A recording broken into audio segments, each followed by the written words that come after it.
Good morning all of you. आज की अपनी इस लेक्चर में हम लोग क्लास 9th के लिए मैथमेटिक्स में थ्योरम 7.4 लेके आए हैं, जिसे कि हम लोग साइड साइड कॉन्ग्रुएंस रूल के नाम से भी जानते हैं। और इस रूल में हमें कहा जा रहा है if three sides of one triangle are equal to the three sides of another triangle then the two triangles are congruent. कहा जा रहा है किसी एक ट्रायंगल का यदि तीन साइड किसी दूसरे ट्रायंगल के तीनों साइड के इक्वल हो तो ये दोनों ट्रायंगल आपस में कॉन्ग्रुएंट होंगे। आते हैं इसी रूल को आगे हम लोग एक्सप्लेन करते हैं। इसमें दो ट्रायंगल लिया गया है। पहले ट्रायंगल का नाम है ट्रायंगल एबीसी और दूसरे ट्रायंगल का नाम है ट्रायंगल डीईएफ। जितना कहा जा रहा है अभी केवल उतना पर ही ध्यान देंगे और बाकी जो कुछ आपको दिखाई दे रहा होगा उसे अभी इग्नोर करेंगे। इन दोनों ट्रायंगल को हम लोग देखते हैं, जिसमें यह कहा गया है इस कॉन्ग्रुएंस रूल में कि इन दोनों ट्रायंगल के ट्रायंगल एबीसी और ट्रायंगल डीईएफ के दोनों ट्रायंगल के तीनों साइड एक दूसरे से इक्वल है। It means AB equal DE, AC equal DF and BC equal EF। ये हमें गिवन है, तो हमें प्रूफ करने के लिए बोला जा रहा है, साबित करने के लिए बोला जा रहा है कि ट्रायंगल ABC और ट्रायंगल DEF ये दोनों ट्रायंगल आपस में कॉन्ग्रुएंट होंगे। ये टू प्रूव में इस काम को प्रूव करने के लिए हम लोगों को कुछ कंस्ट्रक्शन करना होगा और कंस्ट्रक्शन करने से पहले हम लोग यह देख लें कि अपने ओरिजिनल ट्रायंगल ABC में यदि BC सबसे लंबा साइड है तो यहां EF भी सबसे लंबा साइड होगा DEF में, क्योंकि यह BC इस EF के बराबर है। तो अब हमें इस EF से होते हुए ही दो साइड्स ड्रॉ करने हैं। ये साइड्स होंगे EG एंड FG।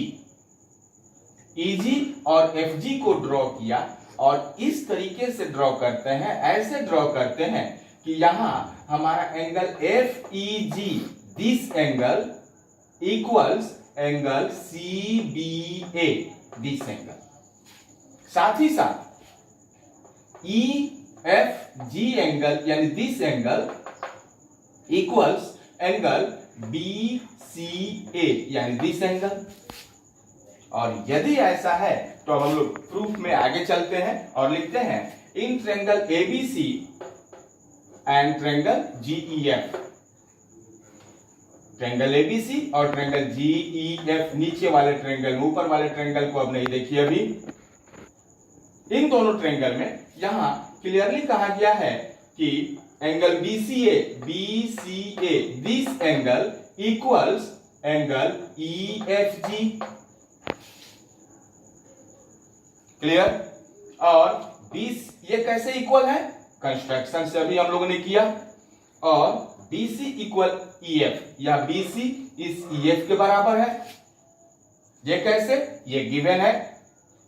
और साथ ही साथ angle CBA equals angle FEG, this angle. ये कैसे? कंस्ट्रक्शन से। और यदि ऐसा है तो यहां किसी एक ट्रायंगल के तीनों पार्ट को देखें आप। Angle BCA, this angle, side BC, this side, और एंगल CBA, दिस एंगल। इन तीनों पार्ट्स की चर्चा हो रही है। इट मींस दो एंगल के बीच वाले साइड की चर्चा हो रही है। तो यहां पर ट्रायंगल ABC और ट्रायंगल GEF को angle side angle congruence rule से हम लोग बोल सकते हैं कि ट्रायंगल ABC और ट्रायंगल GEF ये दोनों आपस में कॉन्ग्रुएंट हो जाएंगे। और यदि ऐसा हुआ तो एंगल BAC यानी this angle equal to this angle, यानी angle BAC equal angle EGF, ये पूरा का पूरा एंगल इस पूरे एंगल के बराबर हो जाएगा। BC यहां EF के बराबर था ही था, तो अब हमारा AB GE के बराबर हो जाएगा। या AB किसके बराबर? इस GE के बराबर। और AC, यह AC यहां GF के बराबर हो जाएगा, ये CPCT से हो जाएगा। ओके, और जैसे ही हमारे पास में CPCT में आता है कि angle BAC equal angle EGF, या एंगल BAC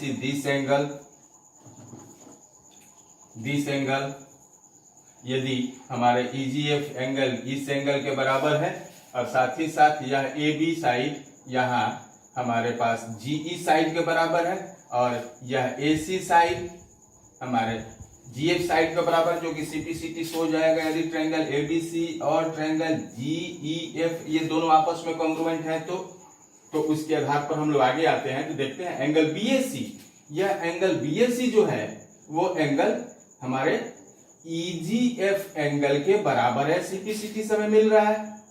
और साथ ही साथ DE बराबर GE, यह DE जो है यह हमारे इस GE के बराबर है।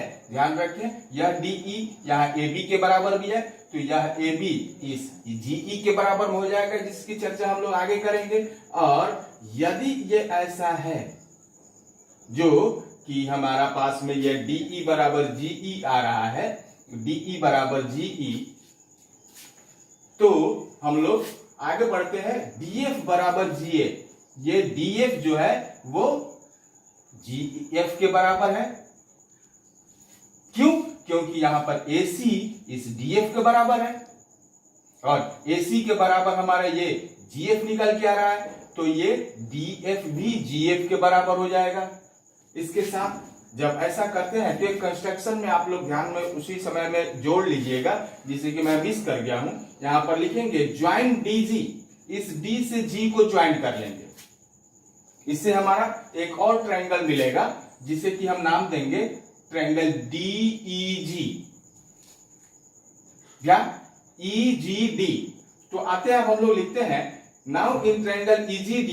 अब इस EGD ट्रायंगल में यहां क्लियरली यह DE साइड और यह EG साइड ये दोनों आपस में इक्वल है, तो क्या इनके अपोजिट आने वाला यह दोनों एंगल भी आपस में इक्वल होगा? लिख लेते हैं उसी चीज को।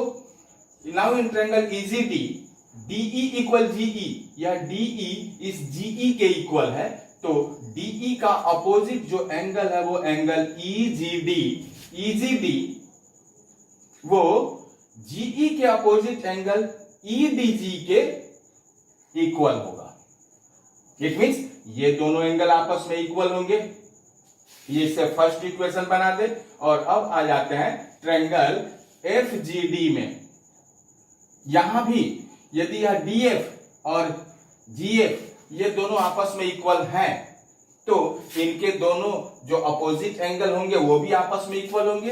It means this angle and this angle, ये दोनों एंगल भी आपस में इक्वल होंगे। इनको भी यहां पर क्लियरली लिख लेते हैं।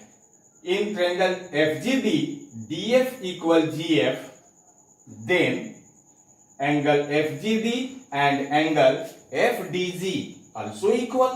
क्यों इक्वल भाई? Angles opposite to the equal sides of a triangle. ये जैसे ही हमें मिलता है इसे इक्वेशन 2 कर दें और इन दोनों इक्वेशंस को ऐड कर दें, तो हमें मिलेगा एंगल EGD प्लस LHS में मिलेगा angle EGD plus angle FGD। EGD यानी आधा ये एंगल, और इसमें जुट क्या रहा है एंगल FGD यानी ये वाला एंगल, तो ये जुट के पूरा का पूरा इतना एंगल हो जाएगा। क्या इस पूरे एंगल को हम लोग एंगल EGF कह सकते हैं? तो यहां LHS में लिख देंगे इसे ऐड करके EGF, और RHS पे आते हैं।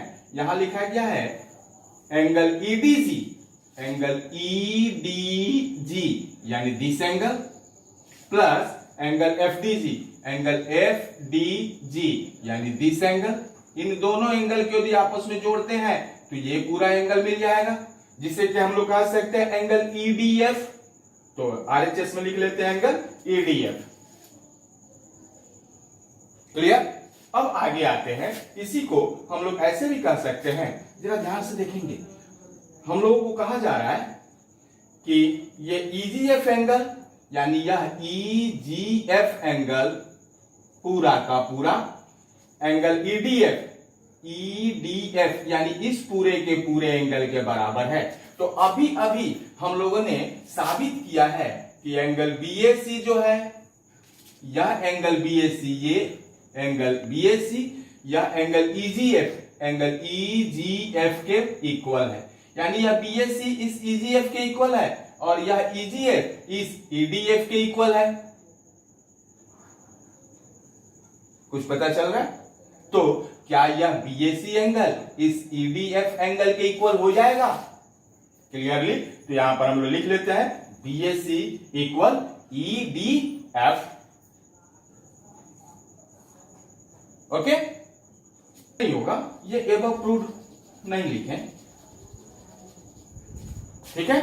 और इतना जैसे ही होता है तो हम लोग आ जाते हैं ट्रायंगल ABC और ट्रायंगल DEF में, जिसको कि हम लोग को कॉन्ग्रुएंट साबित करना था, उसमें आ जाते हैं। और तब यहां देखते हैं कि यहां का AB यहां DE के बराबर है, जो कि गिवन में आएगा, हमारे सामने में गिवन है, दिया हुआ है, तीनों साइड इक्वल है। और यह BAC एंगल, ये BAC एंगल यहां इस EDF एंगल के बराबर है, जो कि अभी हम लोगों ने प्रूव किया है। यहां पर लिखें एबव प्रूव्ड। और यह AC इस DF के बराबर है। तो क्या यहां पर एंगल साइड एंगल क्राइटेरिया लगाकर इस ABC ट्रायंगल और DEF ट्रायंगल को कॉन्ग्रुएंट साबित किया जा सकता है? और यदि ऐसा है तो यही आपका थ्योरम की प्रूफ है। ओके।